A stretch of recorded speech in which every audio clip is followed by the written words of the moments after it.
Railway కోటూరులోని Aryavysya కళ్యాణ మండపం నందు సమరస సేవా ఫౌండేషన్ తిరుపతి విభాగం 3 జిల్లాలు అన్నమయ్య, చిత్తూరు, తిరుపతి జిల్లాల మండల కన్వీనర్లతో సహా కన్వీనర్ల శిక్షణా తరగతుల కార్యక్రమం నిర్వహించడం జరిగింది. మాజీ ఎమ్మెల్సీ గౌరవ శ్రీ బత్యాల చెంగల్రాయుడు గారు, Srisailam trust board chairman Pothugunta Ramesh Naidu మరియు ఎస్ఎస్ఎఫ్ ప్రాంత అధికారి కొండారెడ్డి గారు మాట్లాడుతూ ప్రతి మనిషిలో సేవాభావాన్ని పెంపొందిస్తూ సమాజంలో ఐక్యత, సోదరభావం, పరస్పర గౌరవాన్ని బలోపేతం చేయాలనే లక్ష్యంతో సమరసత సేవా ఫౌండేషన్ తన సేవా కార్యక్రమాలు కొనసాగిస్తుందన్నారు. సమాజంలో సమరసతకు ప్రోత్సాహం, విద్య, సంస్కారం, విలువలతో బాల వికాస్ కార్యక్రమాలు, ఆలయాల నిర్మాణం, పునరుద్ధరణకు సహకారం, సేవా దృక్పథంతో బలహీన వర్గాల సాధికారతకు కృషి, మనందరం కలుసుంటేనే సమాజం బలపడుతుంది, సేవ చేస్తేనే జీవితం సార్థకతమవుతుందని తెలిపారు.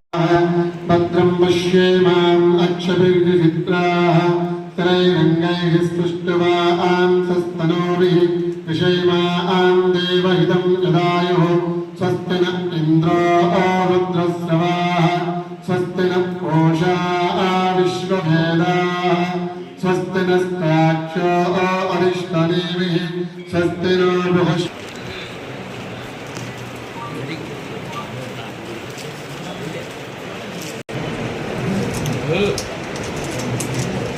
అందరూ నడుము నిర్ణయాలు చేసి సినిమంతులలో కూర్చుందాం.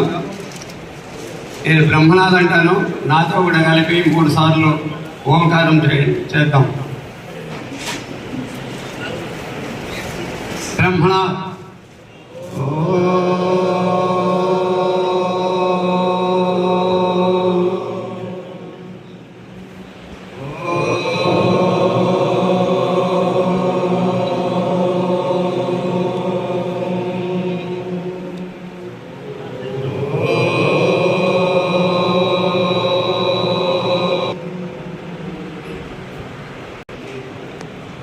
మొట్టమొదటిలో నేను చెప్తాను, నాతో కూడా మీరు అందరూ కలిసి శుక్లాం వరధరం విష్ణుం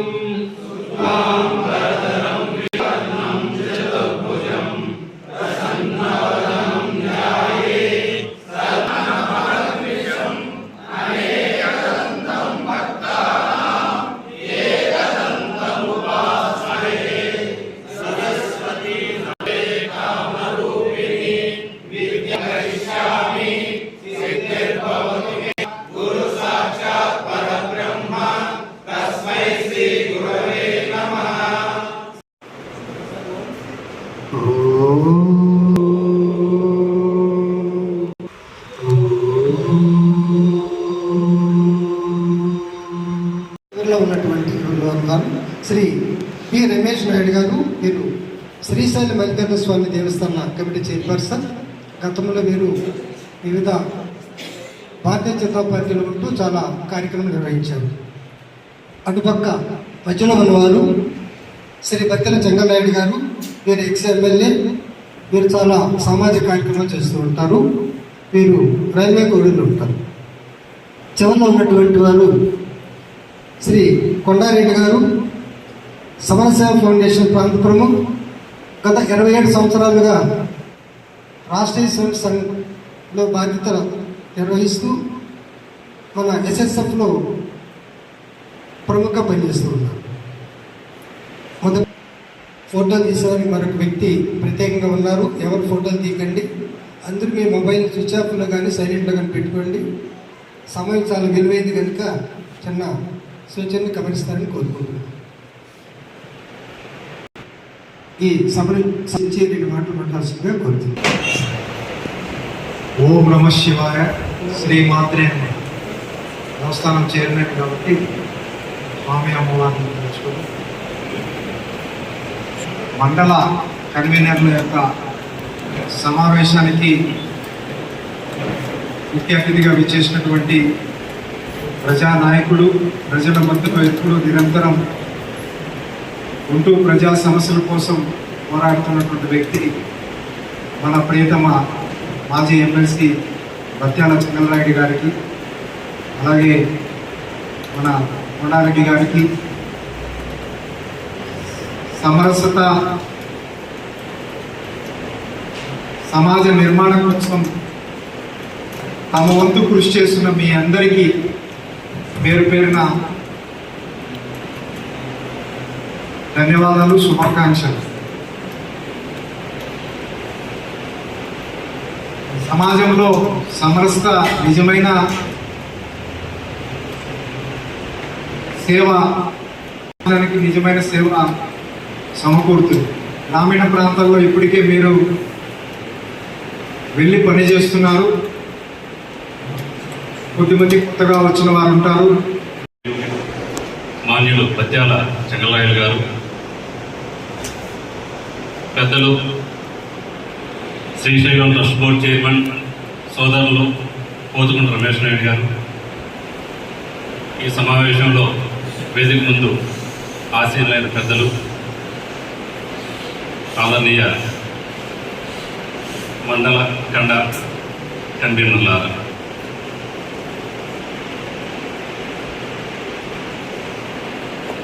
మన ముందు మాట్లాడిన ఇద్దరు పెద్దలు కూడా అనేక విషయాలు మనకు తెలియజేశారు. ఇక్కడ ఉన్న అందరం కూడా సమరసత సేవా ఫౌండేషన్లో కన్వీనర్లుగా బాధ్యత నిర్వహిస్తున్నాం. తిరుపతి జిల్లా, చిత్తూరు జిల్లా, అన్నమయ్య జిల్లాలకు సంబంధించి మండల కన్వీనర్లు ఉన్నారు, ఖండ కన్వీనర్లు ఉన్నారు, జిల్లా కమిటీ సభ్యులు ఉన్నారు. మనందరికీ సమరసత సేవా ఫౌండేషన్ యొక్క ఉద్దేశం అందరికీ తెలుసు. కొంతమంది అనేక పర్యాయాలు వినున్నాం, కొంతమంది కొద్దిగా వినున్నాం. ఇందులో కొంతమంది కొత్త వాళ్ళు కూడా నూతనంగా బాధ్యత తీసుకోవాలి. ఇప్పటివరకు గ్రామ స్థాయిలో గ్రామ కన్వీనర్గా రకరకాల బాధ్యతలు నిర్వహించి నూతనంగా మండల కన్వీనర్గా, మండల సహ కన్వీనర్గా బాధ్యతలు తీసుకోవడానికి కూడా ఈ అభ్యాస వరకు వచ్చేస్తున్నారు. సమరసత సేవా ఫౌండేషన్ 2015వ సంవత్సరంలో ప్రారంభమైంది.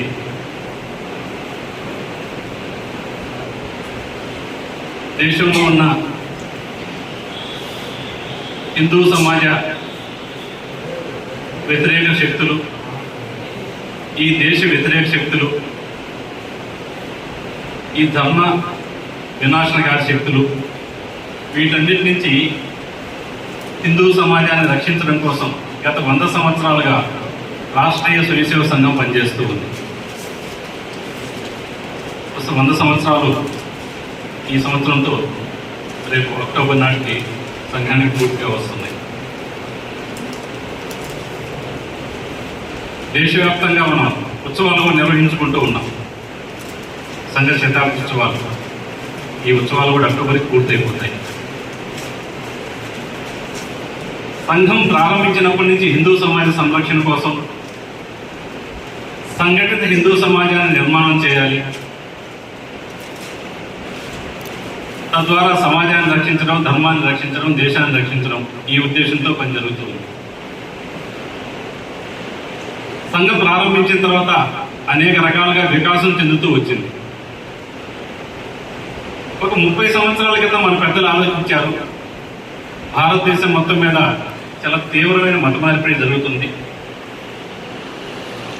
1300 సంవత్సరాలుగా ఇస్లాం మత మార్పిడి ఈ దేశం మీద జరిగింది. 500 సంవత్సరాలుగా సెయింట్ జేవియర్ గోవాలో అడుగుపెట్టిన తర్వాత, పోర్చుగీస్ సామ్రాజ్యాన్ని స్థాపించిన తర్వాత క్రైస్తవుల మత మార్పిడులు జరిగాయి. కాబట్టి ఈ మత మార్పిడి నుంచి హిందూ సమాజాన్ని రక్షించాలంటే ఒక విభాగం రూపంలో పనిచేయాలనే ఉద్దేశంతో ధర్మ జాగరణ విభాగం అని 30 సంవత్సరాల క్రితం రాష్ట్రీయ స్వయంసేవ సంఘం ప్రారంభం చేయడం, దేశవ్యాప్తంగా ఈ విభాగం యొక్క ఆధ్వర్యంలో మత మార్పిడిని అరికట్టడం,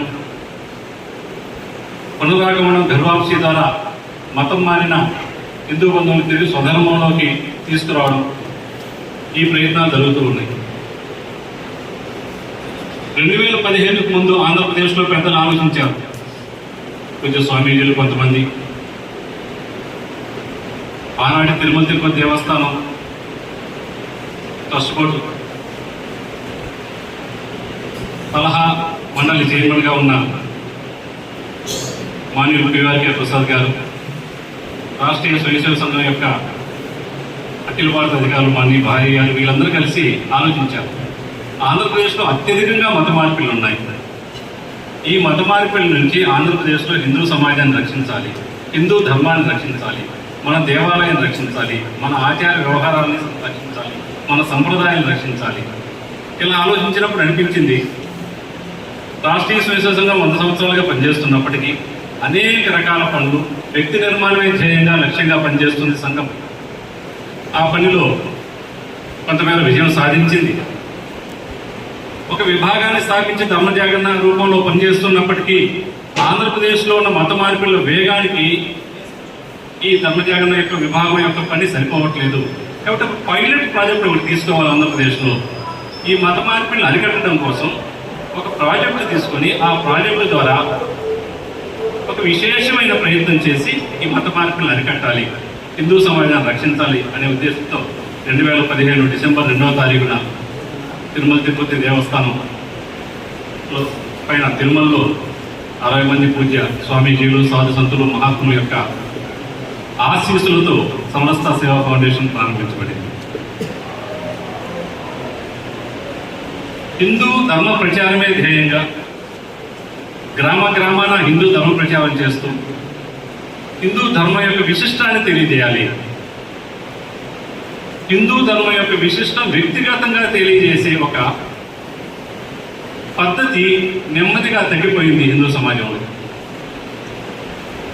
సామూహికంగా తెలియజేసే వ్యవస్థ ప్రస్తుతం నడుస్తున్నప్పటికీ వ్యక్తిగతంగా హిందూ ధర్మాన్ని గురించి తెలియజేయడం, హిందుత్వ యొక్క విశిష్టత గురించి తెలియజేయడం ఇది నెమ్మదిగా తగ్గుతూ వచ్చింది. దీన్ని దృష్టిలో పెట్టుకొని గ్రామ గ్రామాన ఇంటింటికి వెళ్ళి హిందుత్వం గురించి తెలియజేయాలి. ఓం నమ శివాయ. వేదిక నిర్మించినటువంటి పెద్దలకు, వేదిక ముందున్నటువంటి మత శ్రామికులకు, పెద్దలకు అందరికీ నా నమస్కారం.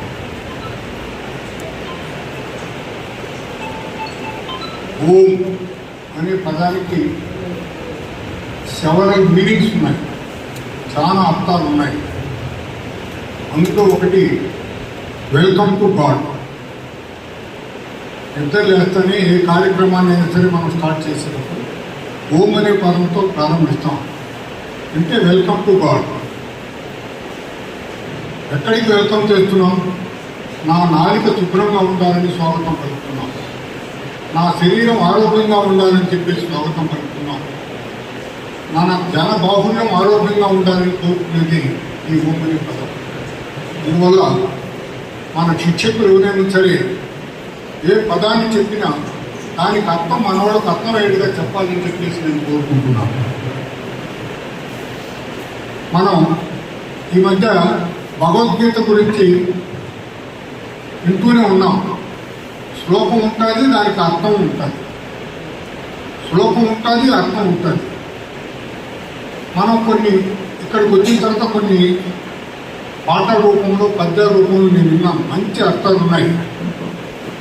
సంఘం యొక్క ఉద్దేశాన్ని అంతా ఆ పాట రూపంలో బయటపడుతున్నారు. ఇప్పుడే మనం ప్రార్థనా గీతం శుక్లాం భరధరం విష్ణుం శశివర్ణం చతుర్భుజం ప్రసన్నవదనం ధ్యాయే సర్వ విఘ్నోపశాంతి అగజ ఆనన పద్మార్థం గజానన మహనిసం అనేకదంతం భక్తానం ఏకదంతం. దీని అర్థం అంతా మాకు తెలిసిన వాడు ఒకటి చేస్తారు ప్లీజ్. నేను చెప్పగలుగుతాను. కాబట్టి పెద్దలు ముందు మన వాళ్ళకి అర్థమైతే మిగతా వాళ్ళకి అర్థమయ్యేదానికి ప్రయత్నం చేస్తారు. మా టీచర్ మాకు క్లాస్ రూమ్లో చెప్పేటప్పుడు ఆయన ముందే చెప్తాడు, నేను చెప్పింది మీకు అర్థమైంది, పూర్తిగా అర్థమైన వాళ్ళు ఎవరన్నా చెప్పండి అని అంటాడు. ఎవరు చేయలేతే వాళ్ళు కాదు. పైనగా 4-5 రోజుల తర్వాత నేను చేయెత్తాడు. చేయిస్తే 75% నేను చెప్పగలిగినాను, మిగతా 25% కూడా చెప్పలేకపోయినాను. కాబట్టి మనం పూర్తిగా ఓం అనే పదానికి అర్థమైంది. మనం నిద్ర లేస్తేనే దైనందిక కార్యక్రమాల్లో మనం చేసుకునేటువంటి కార్యాలు మనం భూదేవి మీద పాదం పెడుతున్నాం. తల్లి భూమాత గత్యంతరం లేక నీ మీద నేను కాలు పెట్టుకున్నాను, నువ్వు చిందించు తల్లి అని చెప్పేసి మన దైనందిక కార్యక్రమాన్ని మనం చదువుతాం. లేదు 2 చేతులు పెట్టుకొని కరాగ్రే వసతే లక్ష్మి, కర మధ్య సరస్వతి, కరమూలే చితే గౌరి, ప్రభాతే కరదర్శనం చెప్పుకుంటున్నాం. అమ్మ, ముగ్గురు దేవతలారా నా చేతుల్లోనే ఉండాలి. అక్కడ ఒకరు మధ్యలో ఒకరు శిలను నొక్కున్నారు. మీకు దర్శనం మిమ్మల్ని ప్రార్థించుకొని నేను కళ్ళు పుచ్చుకొని చూరు పట్టుకొని మిమ్మల్ని ప్రార్థిస్తున్నాను చెప్తాం. ఇది మన సంస్కృతి, మన సంస్కారంలో ఒక భాగం అని చెప్పేసి నమ్మేవాళ్ళని నేను కోరుకుంటున్నాను. అటల్జీ గారు ఒక మాట చెప్పారు, ప్రతి ఒక్క దాంట్లో దేవుడు ఉన్నాడు. బిందు బిందు మే గంగ హాయ్, కంకర కంకర మే శంకర హాయ్, साधुओं का सन्यासों का साम्राज्यों का जन्म स्थान है. सामान्य पदालंటే बिंदु बिंदु में गंगा, कंकर कंकर में शंकर है, साधुओं का सन्यासों का साम्राज्यों का जन्म हमारा भारत देश है. వాజ్పేయి గారి కానించి అద్వానీ గారి కానించి ఒకరిని ఎత్తుని చెప్పాల్సిన పని లేదు. శాఖాపరంగా ఎన్ని శాఖలుగా విజృంభించబడిందో. గోండు డిస్టిక్లో వనవాసి కళ్యాణ క్షేత్ర అని ఒక సంస్థ ఉంది. అక్కడ గిరిజనులు ఏ విధంగా అభివృద్ధి చేయాలనేటువంటి ఒక పాఠ్యాంశం గత పెద్దవాళ్ళు దానికి నాయకత్వం తీసుకున్నారు. 6వ అధ్యక్షుడు భారతీయ జనతా పార్టీకి ఉన్నటువంటి పెద్ద ఆయన ఆ గోండు డిస్టిక్ ఇన్ఛార్జ్ కూడా చేశారు. ఎక్కువ ట్రైబల్స్ ఉన్నటువంటి ప్రాంతం. అక్కడ నేను ఒక 6 ఏళ్ళు గడపగలిగినాను. అందువల్లనే గిరిజనుల మీద ప్రేమ పుట్టుకొచ్చి దాదాపు 110 ఎస్టీ కాలనీలు ఉన్నాయి ఈ కోడు నియోజకవర్గంలో. 87 గ్రామాలను తార్ రోడ్డు చేపించగలిగినాం. 87 ఎస్టీ కాలనీలు తార్ రోడ్డు రాగలిగినాం. వాళ్ళు లక్ష్యంగా ఉన్నప్పుడే, గిరిజనులు లక్ష్యంగా ఉన్నప్పుడే, గిరిజనుల్లో మనం దేవుణ్ణి చూసుకున్నప్పుడే మిగతా అన్ని భారతదేశం ముందుకు వెళ్తారని నమ్మే వాళ్ళలో నేను మొదలుకోవాలి. ఇప్పుడే మత మార్పుల గురించి ఎక్కువ చెప్పాను. మత మార్పులు జరగకుండా ఉండేదానికి ఏమి చేయాలి? మత మార్పులు ఎక్కడి నుంచి మార్పులు జరుగుతున్నాయి? స్వర్గీయ రాజశేఖర రెడ్డి గారు సోనియా గాంధీతో ఒక మాట చెప్పారు. నా భార్య విజయమ్మ దాదాపు 50 లక్షల మందిని హిందువులను క్రిస్టియన్లుగా మార్చగలిగిందని చెప్పాడు రాజశేఖర రెడ్డి. లీడర్గా నేను రాజశేఖర రెడ్డిని నేను గౌరవిస్తాను, నాకు ఏం అనుమానమే లేదు. ఆ పదజాలాన్ని ఉపయోగించి సోనియా గాంధీ చెప్పారు. ఇక్కడ మత మార్పులు ఎందుకు జరుగుతున్నాయి? ఆర్థిక పరమైనటువంటి లావాదేవీల వల్ల మత మార్పులు జరుగుతున్నాయని చెప్పేసి నమ్మే వాళ్ళు నేను మొదలుకోవాలి. సామాన్యులకు డబ్బులు ఇచ్చి మతాన్ని మార్పిస్తున్నారు. ట్రైబల్స్ నుంచి డబ్బులు ఇచ్చి మత మార్పులు మార్పిస్తున్నారు. నేను నాకు అర్థం కాదు. మీరు చేసింది కొన్ని చెప్పగలుగుతారా అన్నాడు. మా నాన్నగారు ఒక మాట చెప్పారు, స్వామి కుడి చేతితో చేసింది ఎడవ చేతి చెప్పుకుంటుంటారు అన్నా. అది కాదు, మీరు చేసింది స్ఫూర్తిగా తీసుకొని మిగతా వాళ్ళు కూడా చేస్తారని మీరు ఎందుకు అనుకోకూడదు అన్నాడు. సరే సరే ఇక్కడ చెప్పకపోతే పోయినావు. మద్రాసు నుంచి దినమణి, దినతంత్రి, హిందూ పేపర్ ఎడిటర్స్ వస్తారు, వాళ్ళకన్నా చెప్పగలుగుతావు అన్నాడు. ఎందుకులే స్వామి మీకే చెప్తానన్నా. ఇప్పటి వరకు ఎక్కడెక్కడ ఉంటే మత మార్పులు ఎక్కువగా ఉన్నాయో ఆ గ్రామాలలో 83 గుళ్ళు నా సొంత డబ్బుతో కట్టించాను స్వామి అన్నాడు. 83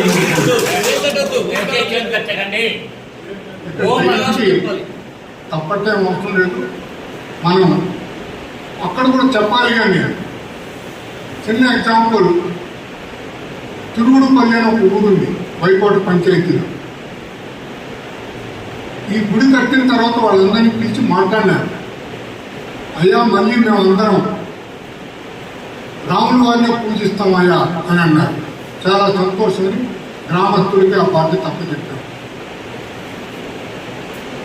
ఆర్థిక పరమైనటువంటి లావాదేవీలతో మత మార్పులు జరుగుతున్న రోజులు ఇతర దేశాల నుంచి డబ్బులు మత మార్పులకు ప్రోత్సహించడానికి వస్తున్నటువంటి రోజు మత మార్పులు జరుగుతూనే ఉంటాయి.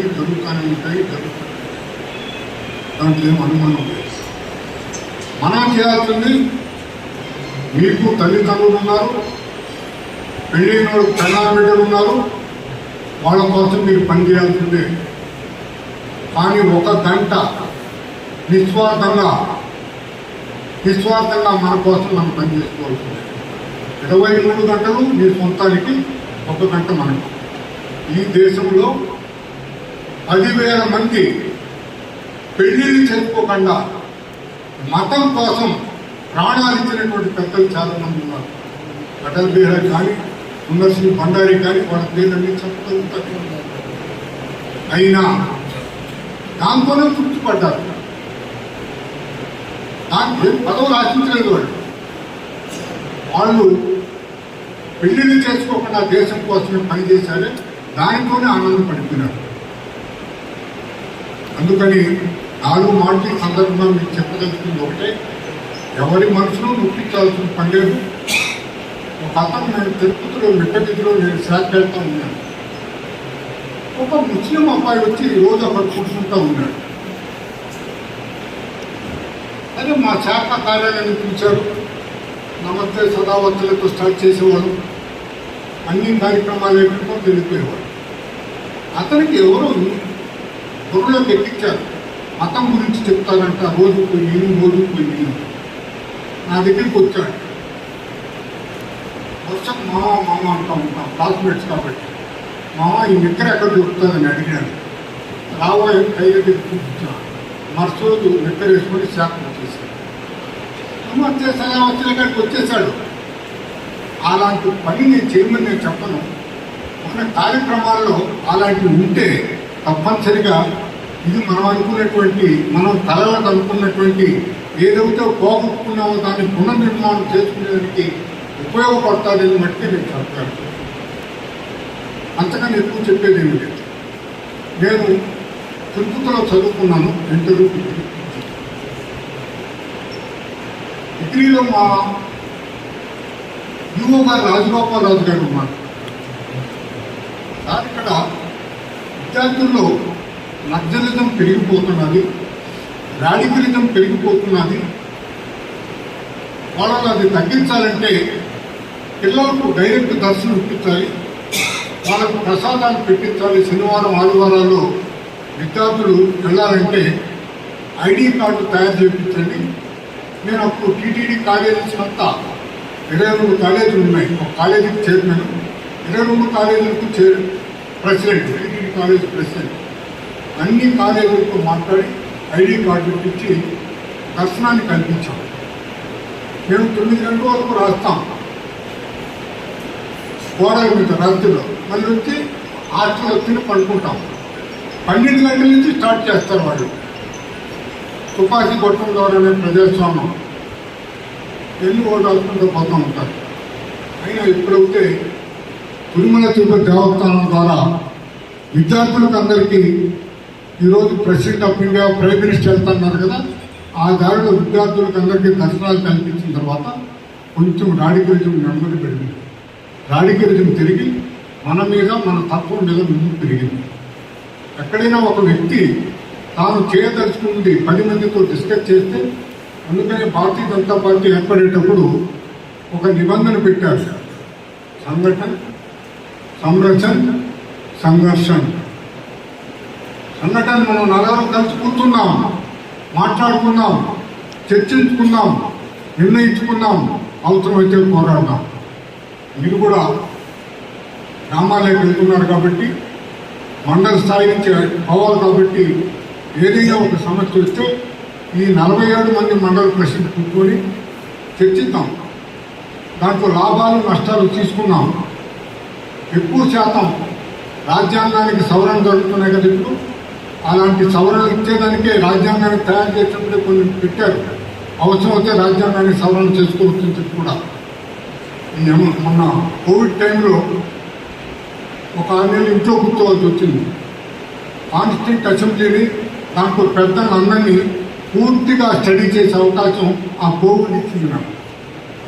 ఆ ఎమర్జెన్సీలో జైల్లో ఉన్నప్పుడు 4 పుస్తకాలు చదివేదానికి అవకాశం దొరికింది. అన్నీ కూడా మనం ఎక్కువ చదివితేనే దీన్ దయాళ్ ఉపాధ్యాయ గారికి ఫాన్సీ జన్మంలో కావాల్సినటువంటి మేత, ఈ మెదుడుకు సరిపోయినంత మేత దాంట్లో ఉన్నది. దాన్ని జీర్ణించుకుందాం, మనం ముందుకు వెళ్దాం, మన ఆశయాన్ని సాధించుకుందాం. వందే మాతరం. ధన్యవాదాలు.